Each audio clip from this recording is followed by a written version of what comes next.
some places on Earth that remind us of the spectacular forces of Mother Nature, where time and geological events have created iconic landscapes. Australia has its fair share, like the Great Barrier Reef, the Great Ocean Road, Mount Warning and the Kimberley. I have come to another of those incredible formations. This is Fraser Island, the largest sand island in the world.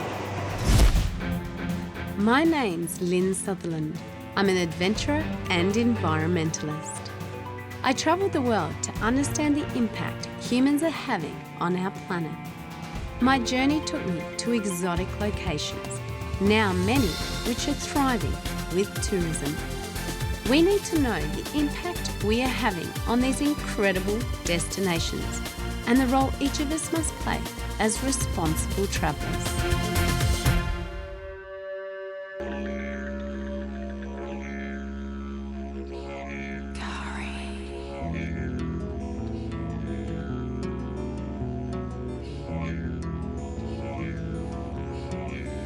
The Great Barrier Reef is Australia's most famous iconic landscape.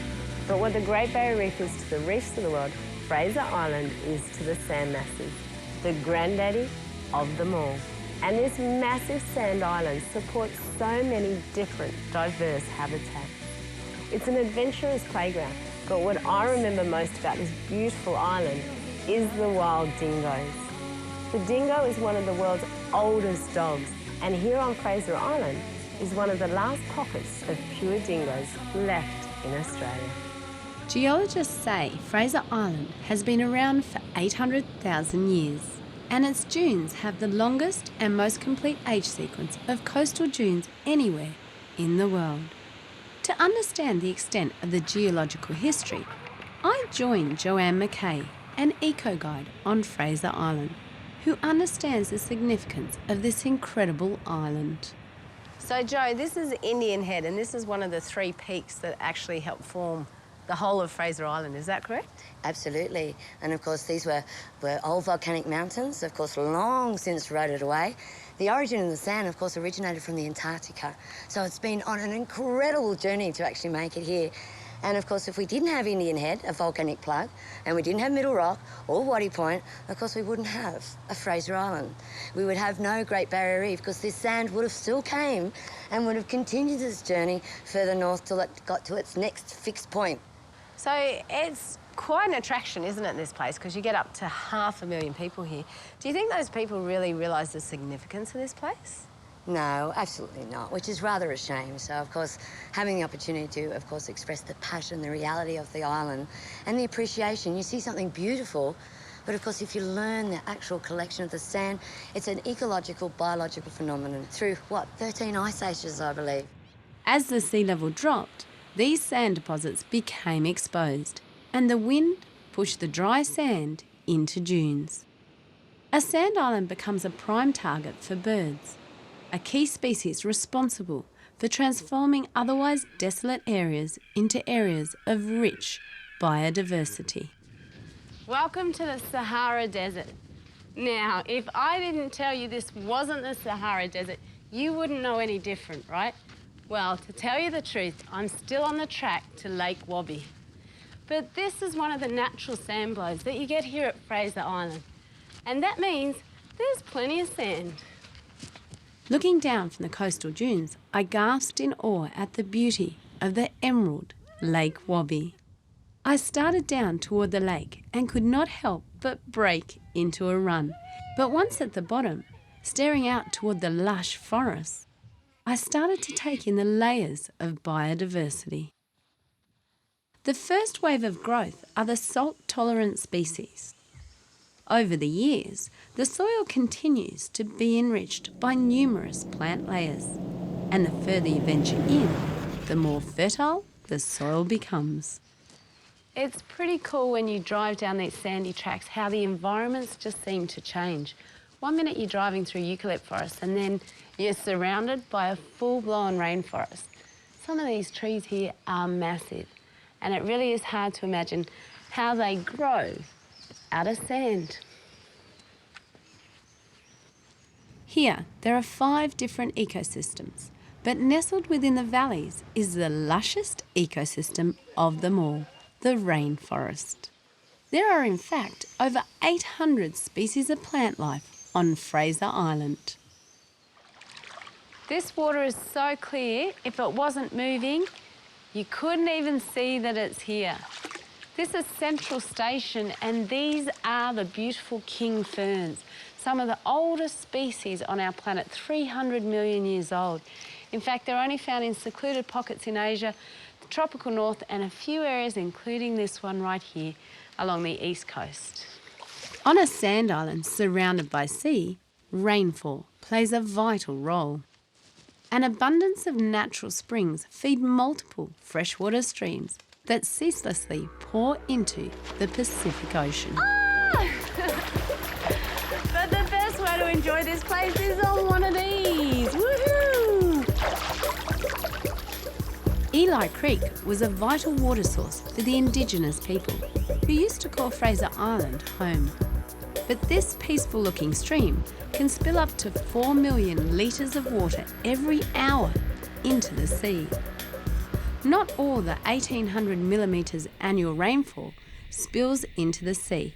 Much of it filters down through the sand, and beneath the island is a huge underground reservoir of fresh water. The island also has other water-catching techniques. So, Jo, what's so special about Lake Mackenzie? Because there's heaps of people here, but there's also an Indigenous name for it. What is it? Well, this lake's actually known as Lake Boringora. So, I mean, the name actually refers to the beautiful blue colour, of course, which is the reflection of the sky. So how did this beautiful lake form? This lake actually sits high in the dunes. It's what we call a perch lake. On Fraser Island, we have 42, and on the world, we have 82. Wow. So we've basically got over half. We've got over half. Wow. So a perch system is basically a closed lake. So it has no spring feeding. The only water in is rainfall. The only water out is evaporation. So the lake level today, of course, is much higher than we've ever experienced because we had all that rainfall. So just like a cup, an evaporation, without rain, of course, she will slowly disappear. But Lake Mackenzie is one of our largest lakes on the island, so therefore we'll never lose this lake. If we lost this lake, I don't think we'd have... The island's dry. The island's dry. It's Bimmergen, down the bottom of the island, is actually our largest perch lake. But it looks very different to this. It's actually a tannin stain lake. So it's brown. It's brown. Yeah. Again, environment, we've got the beautiful silica sand. Organic material, of course, cleanses those tannins. Bimmergen, of course, lays on the coffee rock. So the old forest from the bygone era and previous development, of course, leaches out organic material in the colours, just like tea leaves in a cup of tea. Beautiful. So it's not polluted. Of course, if anything, if you jumped in that lake, you'd be purified because it's all the melaleuca, it's all antibacterial. It's probably good for your skin. Absolutely. Fraser Island is over 120 kilometres long along the eastern beach and sometimes seems just like a sand highway. There are some wonderful spots that most people explore. It's paradise. This is the Champagne Pools. If you had a pool at home, you could only wish it looked this good. Look at it. The waves come crashing in. The water is absolutely crystal. There's even little fish swimming around in it. Tides play a large part of itineraries on Fraser Island. At low tide, you can cover a lot of ground, driving on the hard sand. Beach driving can be lots of fun, but watch your speeds. Drivers must negotiate the many streams flowing out to the sea. Be warned, speeding on Fraser Island can be a very costly exercise. There have also been reports of people driving into flocks of terns, as well as a number of fatal dingo strikes. Some of these strikes may have been on purpose. There are literally hundreds of terns resting on this sandbank behind me. Just remember, this is a World Heritage Area, and these places are here for our wildlife. So when you drive along the beaches, just remember that. Slow down and make sure that these guys are safe. It's no wonder Fraser Island has earned its place as a World Heritage Landscape, an irreplaceable asset to be protected at all costs. But are we threatening the very wonders that are of World Heritage value? As amazing as it is to actually be applied to a place, but of course it does bring more tourists. So with the onset of more people on the island, the impact and of course the struggle to manage and conserve, of course, the beauty and the sensitivity. Now this is a completely symbiotic environment. Nothing here survives on its own, but together magic happens. Amongst the adventure was another burning issue. Everywhere I went were signs of dingoes and how they are dangerous creatures. There are electric fences around the resorts and dangerous-looking grid systems which I would hate to fall down in the dark. The dingo has been on Fraser Island for thousands of years and plays a vital role in Australia's ecology. In the whole of Australia's European history, there has only ever been one proven human fatality to a dingo. Unfortunately, that attack was here. But revenge is bittersweet. Dozens of dingoes were destroyed as a result. This culling of dingoes on Fraser was an immense overreaction caused by media hype. Incidents usually happen because we forget dingoes are wild dogs who have to live and survive here while trying to adjust to a massive influx of tourism. To understand more about dingoes, I travelled to a dingo sanctuary.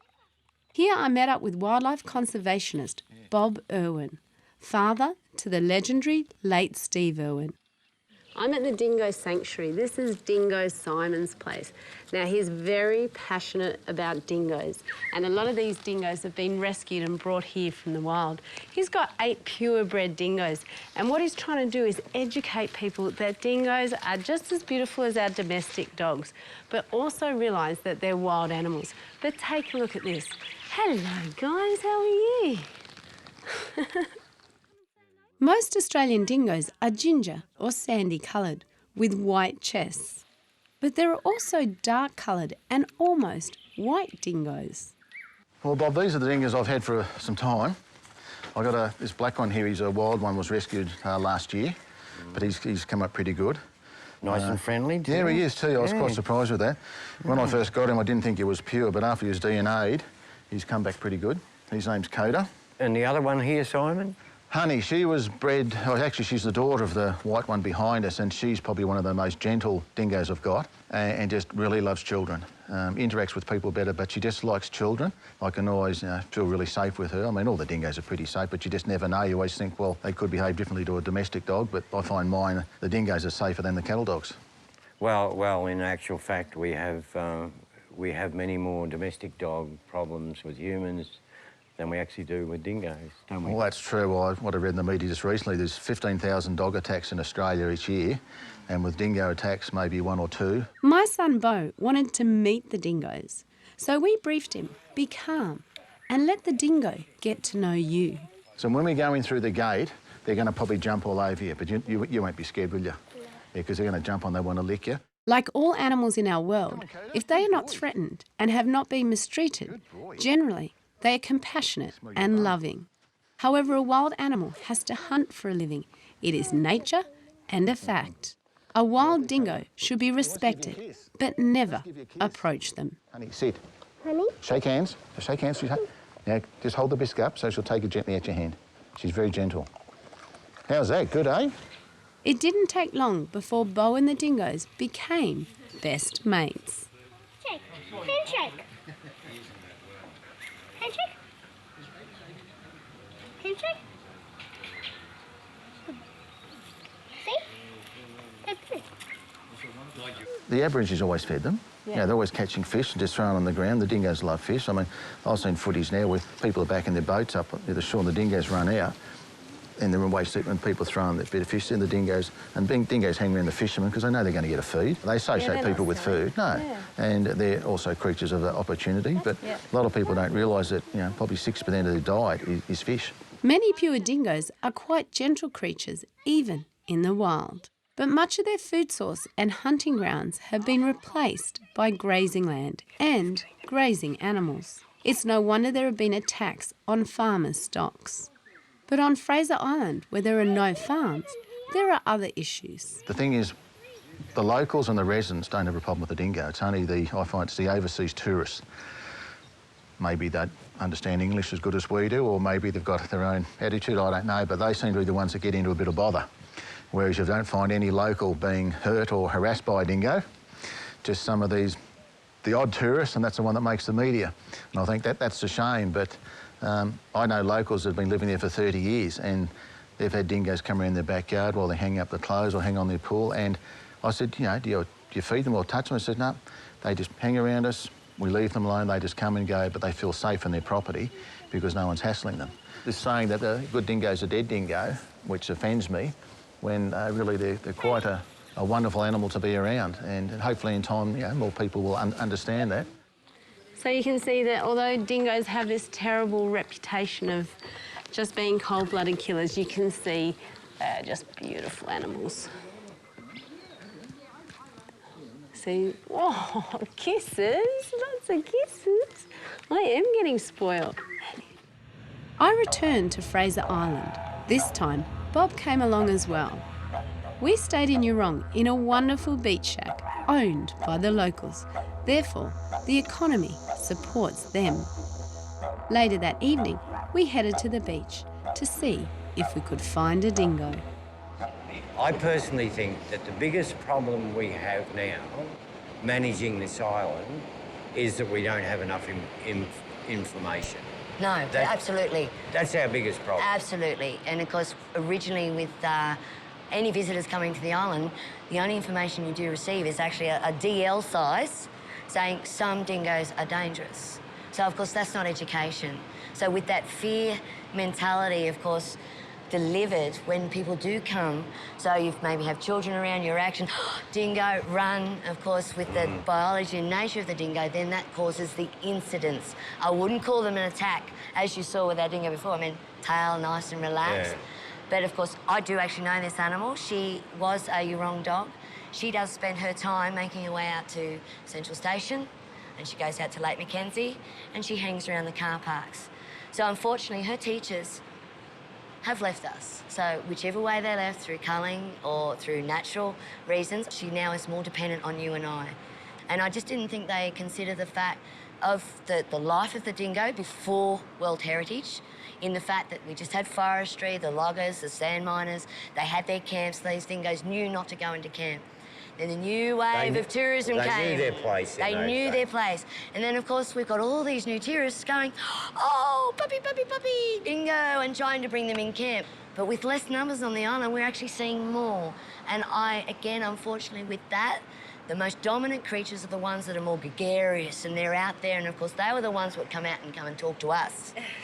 And with the unfortunate fact of lack of education, their interaction was not positive. So, of course, the lawsuits began. Culling. We had to appease, of course, the rest of the world. My solution, the way I would see it, is to actually, of course, have all culling stop. We do have mature dogs up the top end of the island, and, of course, in areas on the island where we don't have a large population of tourists going. So, of course, the focus is not in them, and they haven't had the high degree of culling of their family groups. So they are effectively keeping a cohesive family, and they are very independent. The next morning, I awoke to paradise, taking an early stroll and looking out for wildlife. It is not uncommon to see ospreys and hawks flying over the forests and fishing along the shoreline. If you are really lucky, once in a while you see something extraordinary, like a white-bellied sea eagle catching a snake. Today, Bob and I would meet the Indigenous people who have a campground on the island. We wanted to know what life was like here for the humans and dingoes who have coexisted for thousands of years. So I think the best way, Bob, is for us to get amongst the locals, isn't it? Oh, yeah. You know, I think they'll be the ones that know what this island needs. You know, they've been here for hundreds and hundreds of years. So if anybody knows what the solution is to the best management of this island, it's going to be the Indigenous people. Yeah. And I'm actually looking forward to that. I think it'll be good to meet the elders and to spend a bit of time with them. Yeah, and absolutely. just get their point of view. The Gari camp is home to the Gari people. Bob met the aunties, the elders of the tribe, and immediately related to their philosophies. These people are the traditional caretakers of Fraser Island, and like the dingoes, are adjusting to our way of life. So how special is Fraser Island to you guys? Oh, well, our grandfather was born, great-grandfather was born here, and probably his father and his father, you know. Goes way back. It's a very sacred place to us, you know, and very spiritual. Archaeologists, they found middens. There was one 10,000 years old, there was one 40,000 years old, and there was one 100,000 years old. That's how long we've been over here, you know? Yeah. And there was about five or more thousand Butchullas on here. Now you can count us on your fingers. You're kidding. So what happened? What happened to your people? The government bought a ship in called the Aramac, and they told the old people that they were taking the children over to Harvey Bay for a party, and then they took them all up to north, up to Cairns. That's the only way they can get them north. Get them north, so the old people followed them. They were throwing themselves in the, you know, ocean there and pulling their hair out and chucking all sand over them, you know, crying out for their kids and that. They took them away. Some of them never ever seen them again, eh? And what about the dingoes? Are they part of who you are? yes. They were here before you white fellas. They were pets. People had them in the camps, you know, with them. Wherever people went, they followed. They're just like a domestic dog over there on the mainland, you know. So how do you feel about what they've been doing to dingoes on the island? No, it's terrible. Just lack of understanding? They want shooting, not the dingoes. Do you think it's just lack of understanding and we've got to try and get people connected back to their environment? You know, if only people could, they could all come here and see how Sister goes with us. Yeah. How she follows us around everywhere. They know their names, you know. But we call them names, and she'd be way down the back there and I'll be singing out there, she'll come up. In other places they could get shot for that, couldn't they? Yes, it's terrible what they're doing to them. They're only, you know, purebred dingoes in Australia, I think. So these guys were like camp dogs for you? These are our camp dogs, yeah. Yeah. She was born here, sister was born here. When the dogs were part of your society, did you ever have trouble with dingoes or? No. So it's really the hysteria that people put back onto the dingo as well, isn't it? Yeah, and the dingo knows you're scared of him too, you know? He's not a savage dog. No. He's not a savage dog, they're not savage. Only if you torment them. Some backpackers are very foolish.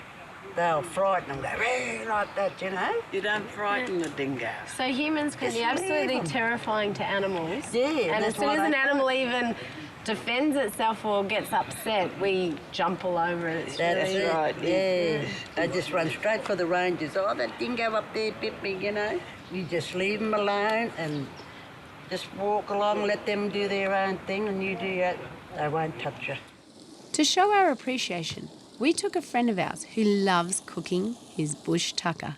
He wanted to show the Gari people that we admire their culture and try and offer some campground cooking that had the flavours of the bush. Zoe, what do you reckon? Can we eat you? Yeah, let's try it. Let's go. Okay. Is it good?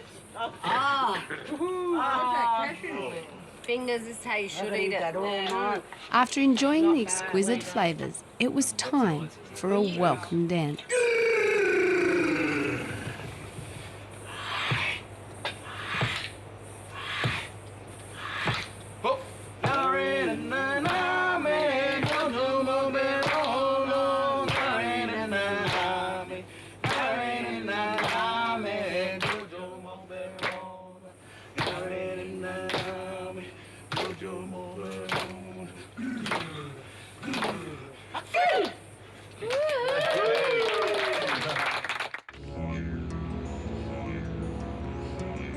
Scientists have been documenting the demise of our globe for many years, but few people fully comprehend the necessary crucial balance of ecosystems. It's not just a game of chance we are now playing, but a game of probability. That in the coming decades, we could in fact destroy the very ecosystems that keep us alive by not understanding the need to preserve all species and environments, not just man.